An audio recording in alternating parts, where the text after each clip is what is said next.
Welcome back to News Geelong. Despite some early delays caused by the need to upgrade services to the building, refurbishment of the Torquay Library is now progressing well, with the project doubling the current library size and much, much more. Ian Nichols reports. This is the Surf Coast Library here in Torquay, and as of next Monday it's going to get a very big makeover. In fact, so much so it will be closed for 3 or 4 weeks, and the Shire apologises for the inconvenience, but the end result is going to be fantastic. It's all part of the redevelopment of this Surf City area. And we're speaking with the Mayor of the Surf Coast Shire, Councillor Brian McKitterick. We've got a $300,000 redevelopment of the Torquay Library, which is a facility that's outgrown its usefulness due to the increase in population we've got down here. So we've identified the need to increase the library, and they'll be undertaken.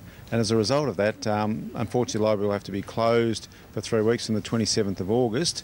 But look, with that closure, we're looking forward to having a library with a larger space, double the space, more area for books and shelving. So look, it's going to be a great development. So are we going to be encroaching on anybody's space now for this redevelopment? No, not so. Just the inconvenience of people aren't able to attend the library for those 3 weeks. So that's unfortunate. We looked at other alternatives with mobile facilities, but unable to get that infrastructure up and running. But we can always nick across to Grovedale or Warren Ponds into the other city of Greater Geelong for a day or two. If you're desperate for a good book, you can always do that and go to the library in Geelong. It's 3 weeks, and people could still borrow before the closure, so they've got a number of books beforehand. So. Yeah, I understand, Brian, that the preschool story time sessions will continue, though, to be provided by the Surf Coast Shire. That's correct. So, yeah, those preschool story times will still be provided. So we're actually trying to ensure that the younger children do get that opportunity as well during that 3-week period. There's a big open day here at Surf World to celebrate the 50th anniversary of Bells, of course, this coming Saturday. Yes, this Saturday there'll be an open day at the Surf World Museum here, free of charge. Look, the museum recently received an accreditation for a museum, so that's fantastic. And as part of that celebration of that accreditation, we've opened up the museum for everyone to come free of charge and have a look at what a great facility it is. Well, we did a lovely story on it just recently when it got the museum accreditation, and it's certainly going places. This whole precinct is on the move. It's really a case of watch this space, isn't it? Well, exactly right. And as you know, there's a feasibility study undertaken for the Surf City area here. So look, it's we're really excited about how this area is going to develop, so it's great. Well, I suppose we've got to wait for the coming summer, which is getting very close, to just see how populous this whole area is going to be. Well, exactly right. But we've identified that certain parts of the precinct now aren't being utilised as much, and that's all part of the brief for the developers and the architects to ensure we can use the space to its best advantages. Well, look, let's hope everything works out well. We get a much improved library, not necessarily service, but size, and to accommodate for the ever-growing population here in Torquay. That's right, and I think space is vital too, and people, it's great, people just love to come down, sit somewhere quiet, read a book or a magazine. It's all part of that learning experience. At the existing Surf Coast Shire Library here in Torquay, this is Ian Nichols for News Geelong. Now it's experts' time to continue with the selections in local footy. As some leagues begin finals and other rounds of the 2012 home and away series near completion.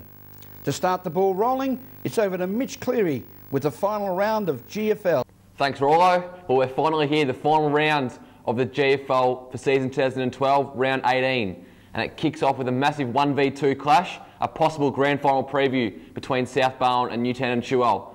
I'm going to tip Newtown and Chewell in a game that doesn't mean all that much in the final round by the smallest of margins at home. In other games, St Mary's against Grovedale, Lara over St Albans, Colac over Geelong West St Peters, Bell Park over Leopold, who will miss out on finals, and St Joseph's to beat North Shore by a lot and game percentage to knock Bell Park out of third position. And Nathan Curry's tips for BFL in the first week of finals down there in the Ballerine. He's going to tip his Drysdale Hawks over Mottawarri and Ocean Grove to defeat Torquay in the 2v3 clash to take on Queenscliff. Now it's over to you, Grubby. Good on you, Mitch. Thanks very much, mate. And welcome to Grubby's Tips. And it's finals time in the WRFL. We have the qualifying final on Saturday. We have Spotswood against Port Colts, and I'm going to go for Spotswood to be too good. In the elimination final on Sunday, we have the Hoppers Crossing versus Sunshine, and I'll go for Hoppers to beat Sunshine. In Division 2 for the first time this year, in the second semi, we'll go for Yarraville Seddon to beat Parkside, and in the first semi, the mighty Wyndham Vale to beat Coburg Districts. In the GDFL, we're also entering the finals, and in the qualifying final on Saturday at St Albans, I'm going to go for Thompson to beat Bannock in a cliffhanger, and in the the other final is the elimination final on the Sunday. We're going to go for the mighty Werribee boys to get home against East. Thanks very much. We'll see you next week, and it's over to you, Troy. G'day guys, it's Troy Selwood here, captain of the Bendigo Bank VFL Cats. Here are my tips for both AFL and VFL round 22.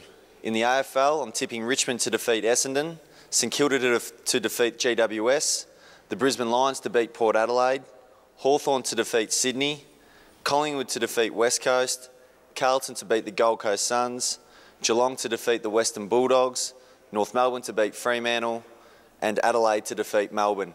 Now in the VFL this weekend, I'm tipping Bendigo Gold to defeat Box Hill Hawks, Werribee to defeat Collingwood VFL, Casey to defeat Sandringham, Port Melbourne to beat North Ballarat Roosters, the Northern Blues to beat Frankston, and the last match, obviously us, the Bendigo Bank Cats to defeat Williamstown this week, 2 o'clock, Saturday at Simmons Stadium. Look forward to seeing you guys there. Cheers. Thank you, Troy. All the best for the weekend. And now for the Colac and District Footy League, Week 2 of finals, with Simpson being out of the elimination final last week. There were now 5, now they're 4. Second semi-final tomorrow at Central Reserve. We'll see Forest take on Lorne, and I think Forest will be too strong and straight into the grand final. In the first semi-final to be played at Central Oval between South Colac Kangaroos, they will bounce back and put Birregurra out of the finals race into the following week's preliminary final. That's the world of our tipsters for this particular week. Let's hope they continue on their good run. We're going to take a break, but don't forget, you can Twitter us on our Twitter account at News Geelong 31 or on our Facebook account, www.facebook.com News Geelong 31. Give us your thoughts, and particularly if you've got some interesting stories for us to follow up in Geelong and the Surf Coast area. We'll go to a break and be back with sport and weather after this.